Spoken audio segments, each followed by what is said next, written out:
శర్వానంద్ మీకు కొడుకుగా ప్లే చేస్తున్నాడు అన్నప్పుడు what was your first feel sir? ఒక కొడుకు ప్లే చేస్తున్నారు.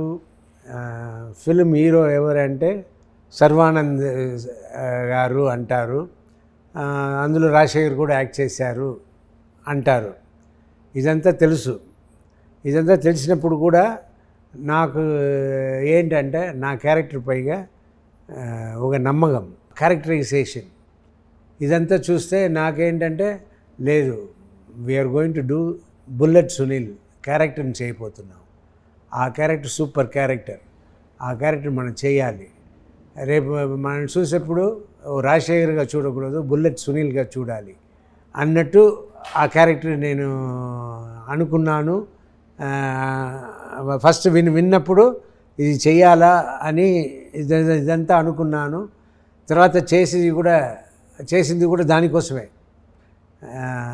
మనల్ని గురించి మన క్యారెక్టర్ మాట్లాడుతుంది. సో మనకి దానివల్ల మన ఫస్టా సెకండా మంచి క్యారెక్టర్ చేస్తా అన్న ఇది వద్దు, మంచి క్యారెక్టర్ చేసామన్న ఫీల్ ఉంటుంది అన్నట్టు చేశాను ఈ సినిమా. అది ఉంటుంది.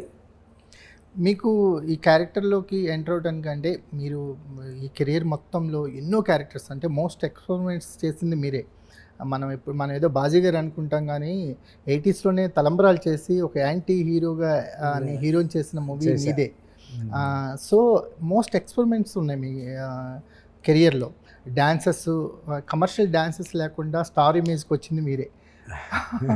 అంటే అప్పుడున్న ఏదైతే బలాలు అనుకుంటున్నామో వాటిని బ్రేక్ చేసి ఈ దారిలో కూడా స్టార్ అవ్వచ్చని ప్రూవ్ చేసింది మీరే. ఆ విషయంలో మీకు ఎప్పుడు ఒక ఐకానిక్ ఇమేజ్ ఉంటుంది సార్. అంటే యాంగ్రీ యంగ్ మ్యాన్ ఇమేజ్ మీకే ఉంది, ఎమోషనల్గా ఒక ఇమేజ్ ఉంది. మాకు అక్కమ్మగుడు మోస్ట్ ఫేవరెట్, సింహరాశి చూసాము, లేకపోతే మాకు ఇంకా ఎర్లీ డేస్లో చూసిన మమతలు కోవిల క్లైమాక్స్ చూస్తుంటే ఇప్పటికీ ఏడుపు వస్తుంది.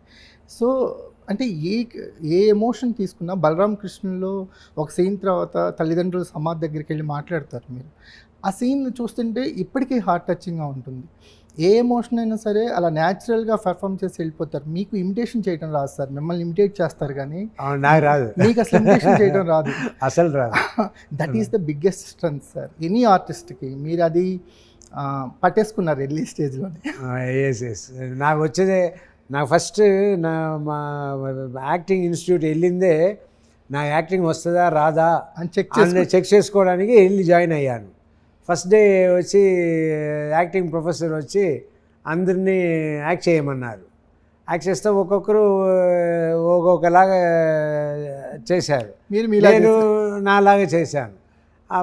ప్రొఫెసర్ ఏమన్నారు, మీలాగా చేశారే అదే కరెక్ట్, ఆయన ఒకరే కరెక్ట్ చేశారు, మీరంతా రాంగ్ అనేసారు. సో నేనే కరెక్ట్ అంటే అవును, ఆయన కాపీ కొట్టలే, ఎవరిని ఇమిటేట్ చేయలేదు. మీరు అసలు ఎప్పుడు ఇమిటేషన్ ఉండదు సార్. సో అదే నా తర్వాత నేను అనుకుంది, yes we should not copy anybody, we should do what we do ours naturally చేయాలి అని అనుకున్నా. అదే కంటిన్యూ చేస్తున్నా.